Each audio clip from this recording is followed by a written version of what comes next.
అదొక గ్రామం. ఒక్కటే ఇల్లు, ఇద్దరే మనుషులు. సరైన సౌకర్యాలు లేవు, అయినా గ్రామాన్ని మాత్రం వీడలేదు. ఇంతకీ ఆ గ్రామం ఎక్కడుంది అనుకుంటున్నారా? అయితే మంచిర్యాల జిల్లా వెళ్లాల్సిందే.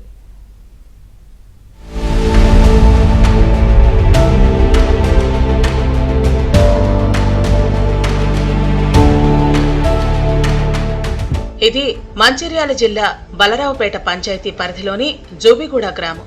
ఒకప్పుడు 250 కుటుంబాలున్న ఈ గ్రామంలో ఇప్పుడు కేవలం ఒకే ఇల్లు. అందులో 89 ఏళ్ల రాంబాయి, ఆమె కుమారుడు అనంతి మాత్రమే నివసిస్తున్నారు. సౌకర్యాలు లేకపోయినా మట్టిపై మమకారంతో ఈ ఒంటరి జీవితాన్ని గడుపుతున్నారు. సాధారణంగా పల్లెటూరంటే ఎలా ఉంటుందో అందరికీ తెలిసిందే.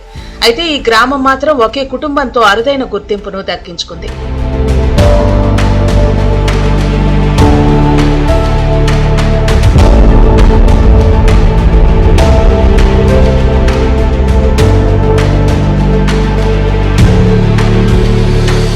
గతంలో జూబిగూడలో గిరిజన కుటుంబాలు పెద్ద సంఖ్యలో ఉండేవి. కాలక్రమేణా సరైన సౌకర్యాలు లేకపోవడం, జీవనోపాధి కోసం ఇతర ప్రాంతాలకు వలస వెళ్లటం కారణంగా మిగిలిన కుటుంబాలు గ్రామాన్ని విడిచిపెట్టాయి.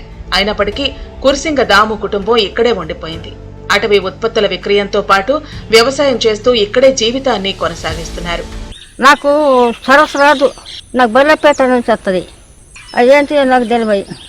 గవర్నమెంట్ ఏమిచ్చింది నాకు? గవర్నమెంట్ ఏమిచ్చింది? రేకులు ఇచ్చిందా? నుయ్యి ఇచ్చిందా? బాత్రూమ్ ఇచ్చిందా? ఏది చెప్పాయి ఒక్కళ్ళని. వాళ్ళ పని ఉడక వరకు ఇస్తామంటారు. వాళ్ళ పని అయినాక ఇక వాళ్ళ వాళ్ళు దిగుతలేరు. ఎవరు వస్తలేరు. ఏమవుతాయి విషయాల పని పనులు వస్తారు. కానీ భయం అవుతుంది అండి. రాని ఏం చేస్తుంది? అది ఏం చేస్తుంది? అతను చూసిపోతుంది. దేవుడే దిక్కు. పుట్టింది ఒకటి, పెట్టింది ఒకటి. నా కొడుకులు 5 కానీ 3 పోయి 2 ఉన్నారు. ఒకడు తాళపేటలో ఉన్నాడు, ఆడత్తగాడికి. పిల్లల 2 కొడుకులు, ఒక బిడ్డ అయితే పెద్ద పిల్లగాడు మందు దాగి చచ్చి చనిపోయిండు. చిన్న పిల్లగాడను ఆడపిల్ల ఉన్నాడు కానీ వాళ్ళు లగ్గలైనాయి. అత్తగారు ఇంకేమున్నారు, ఇక్కడ లేరు. బర్లేపేట గ్రామ పంచాయతీలో అందరూ వెళ్ళిపోయి మా తాతయ్య ఒకడు ఆగిండు. తాత చనిపోయిన తర్వాత మా అయ్యి ఆగిండు. ఇక మా చిన్న అందరూ వెళ్ళిపోయారు. ఇక భయానికి అప్పుడు తాసులు కట్టక భయానికి భూములు అమ్ముకొని జంగలు కట్టారు. ఇక ఒకటే ఇల్లు ఉన్నాయి. మళ్ళీ మా అయ్య ఈయనే ఉన్నాడు. మేము ఇప్పటికే మనవలో మేము మా అయ్య పడి మనవలో ఈయనే చాకరీ చేస్తాను. ఇద్దరం జూగుడిలో గుట్టల దగ్గర జూగుడిలో మేమే ఉంటాను. కరెంట్ లేదు. చీకట్లో ఆయన చీకట్లో అతను తడక పెట్టుకుని అనుకున్నాడు.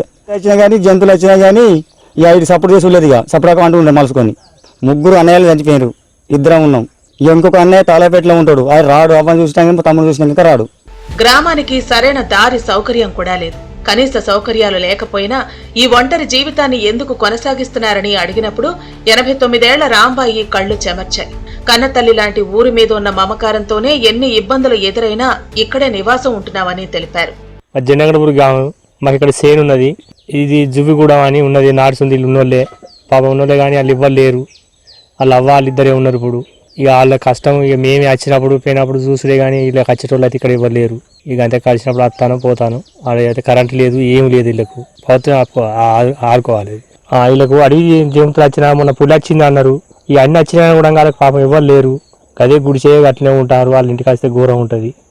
దాదాపు ఇలా 200 కుటుంబాలు రాకుంటారు. మాసెండ పట్టుకొని ఇక ఉండేది అని తాపుకొని వెళ్ళిపోయారు. ఇక వీళ్ళు ఒక్కటే వీళ్ళిద్దరే సిక్కిపోయింది. ఇక్కడ మిగిలిన గ్రామాలు అభివృద్ధి చెందుతుంటే తమ పూర్వీకుల గ్రామం పూర్తిగా వలసలతో నిర్మానుష్యంగా మారినా ఆ మట్టిపై రాంబాయి కుటుంబానికి ఉన్న బంధం, అనుబంధం విడదీయలేనిదని చెబుతున్నారు.